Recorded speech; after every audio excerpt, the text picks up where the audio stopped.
Terima kasih. Materi selanjutnya akan diberikan oleh Dr. Kristiogo Sumartono, spesialis anestesi konsultan. Beliau akan memberikan tentang prosedur pembiusan pada kasus COVID. Baik, Dr. Kristiogo akan menyampaikan tentang prosedur pembiusan. Jadi tadi sudah disampaikan tentang bagaimana persiapan kamar operasi. Sekarang bagaimana pembiusan yang aman bisa dikerjakan pada pasien dengan COVID-19. Silakan, Dok. Baik, terima kasih. Bismillahirrahmanirrahim. Assalamualaikum warahmatullahi wabarakatuh. Siang ini saya akan mencoba memberikan tentang prosedur pembiusan pada kasus COVID-19. Ya. Nanti akan dari kata kuncinya nanti akan kita sampaikan bahwa sebetulnya penyakit ini yang perlu diwaspadai adalah ditularkan melalui droplet dan kontak. Penularan lewat airborne yang selama ini diisukan itu bagi seorang dokter anestesi atau bagi tim OK yang berada di ruang operasi itu mudah disebarkan karena tindakan prosedur yang kita lakukan sebagai dokter anestesi. Di antaranya adalah mungkin dengan penggunaan ventilasi manual pada waktu kita melakukan persiapan oksigenasi, kemudian pemasangan alat ETT intubasi, ekstubasinya mungkin, kemudian juga kalau memang pasiennya mengalami desaturasi, kadang-kadang kita menggunakan ventilasi non-invasif sebelum kita pasang ETT kembali. Dan yang terakhir mungkin adalah pada waktu kita mengalami musibah kardiak arrest, maka frustasi kardiopulmoner itu bisa menyebabkan terjadinya penularan lewat airborne. Beberapa modifikasi dalam penampilan jalan napas akan kita sampaikan nanti, sehingga pola yang dilakukan pada airway management adalah meminimalkan pembentukan aerosol. Kemudian rekomendasi yang disarankan oleh WFSA, yaitu Federasi Dunia dari Society Anestesi, itu adalah harus dipertimbangkan untuk menghindari terjadinya transmisi penularan penyakit COVID lewat tadi manajemen airway yang sangat aerosol tadi, maka regional dipertimbangkan. Kita ketahui bahwa pandemi ini sekarang sangat invasif sekali, ya. Sampai terakhir kemarin tanggal 17 sudah 2.138.763 pasien yang ada di dunia, dan terus terang sangat ditakutkan karena kematiannya cukup tinggi, yaitu 142.148.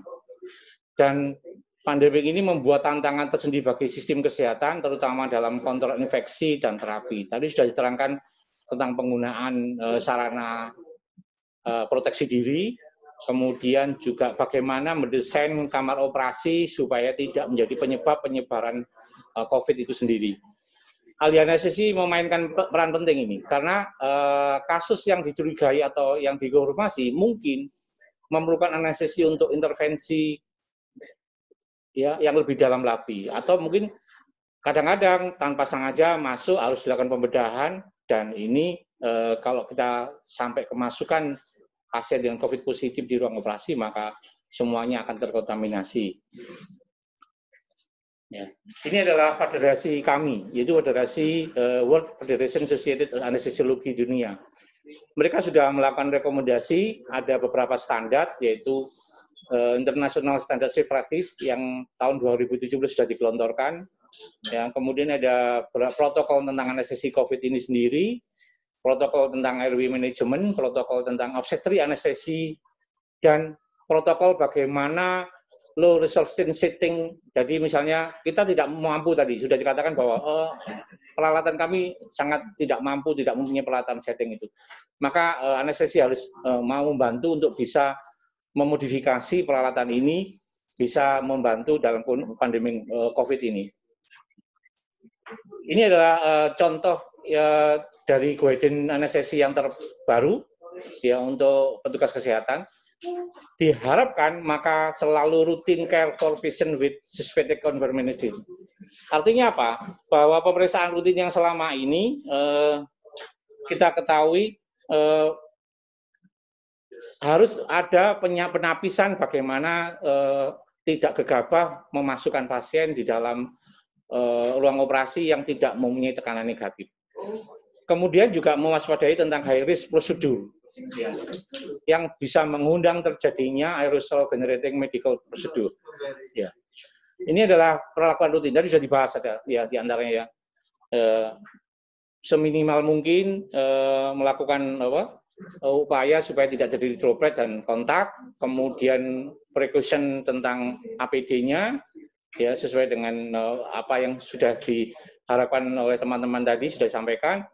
Kemudian fasilitas healthcare tadi selalu juga menyadari nantinya pada apabila kita merasa kita terpapar, kemudian ternyata kita merasa sudah tubuh kita tidak fit, maka kita harus terbuka kepada teman yang lain bahwa saya minta istirahat paling enggak 14 hari supaya bisa didiagnosa betul bahwa kita memang negatif atau positif tentang COVID ini. Ini adalah prosedur-prosedur yang kemungkinan bisa terjadi aerosol generating medical procedure, yaitu mulai dari kita melakukan penggunaan peralatan yang tidak standar, ya seperti yang terjadi selama ini. Kemudian juga jumlah daripada staf yang terlalu banyak itu bisa juga menyebabkan terjadinya masalah di dalam ruang OK itu. Kemudian penggunaan beberapa alat APD tadi yang tidak standar tadi kita sampaikan, ya. Dan ini adalah beberapa teknik intubasi yang tidak mungkin selama ini kita anggap bahwa intubasi mungkin bisa dilakukan pada pasien-pasien yang tidak ada masalah dengan airway. Nanti di airway management akan diterangkan lebih lanjut bahwa kita anggap bahwa rutin digunakan maka seorang anestesi gampang melakukan.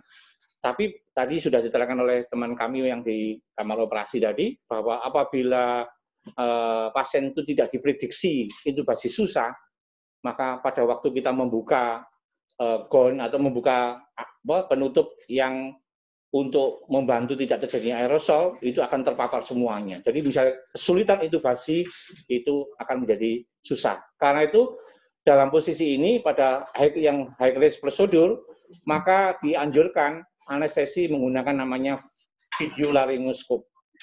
Yaitu dari jarak jauh dia tidak melakukan pendekatan pada pasiennya langsung. Ya. Beberapa yang lain, high risk nanti bisa ya, diantaranya adalah tidak menggunakan oksigen 100%, malah digunakan flow oksigen yang serendah mungkin, dianjurkan malah menggunakan kalau bisa menggunakan nasal kanul, ya supaya tidak terpapar betul pada ruangan yang lain, jadi oksigen tidak keluar, ya. Kemudian juga ini hati-hati penggunaan masker, ya, yang kadang-kadang kita lupa secara tidak sengaja menggunakan oksigen flow yang tinggi. Nah, untuk peningkatan lebih lanjut digunakan mesh CPAP atau BiPAP yang dianjurkan. Nah, kemudian juga beberapa alat-alat yang dilakukan seringkali harus dilakukan penggunaan ulang. Jadi harusnya disposable tapi di-reuse lagi.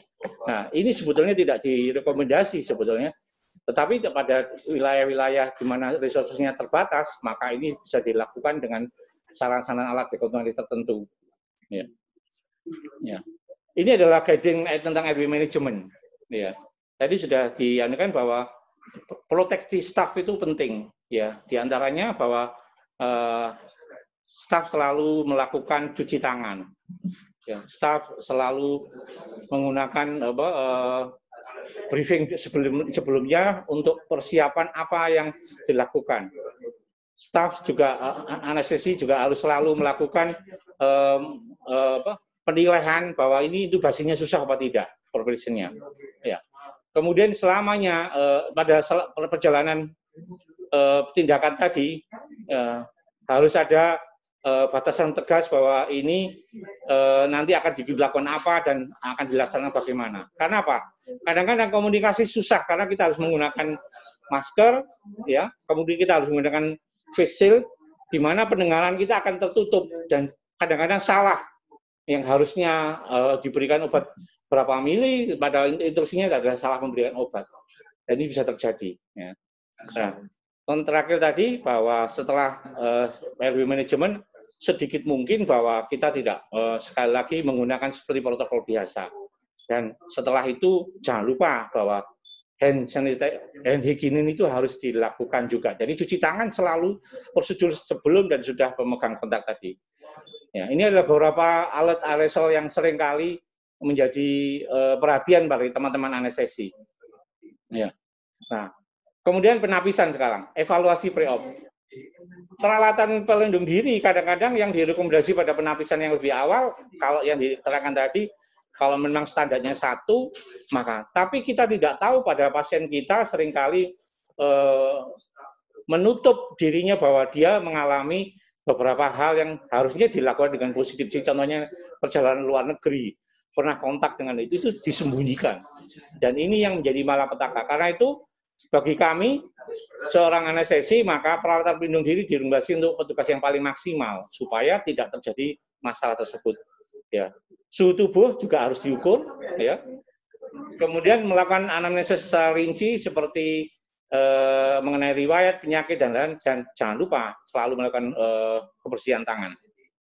Nah, ini adalah beberapa EWS yang kita gunakan di tempat kami, yaitu bila dianggap skornya di atas 10, maka kita anggap bahwa ini adalah suspek COVID positif.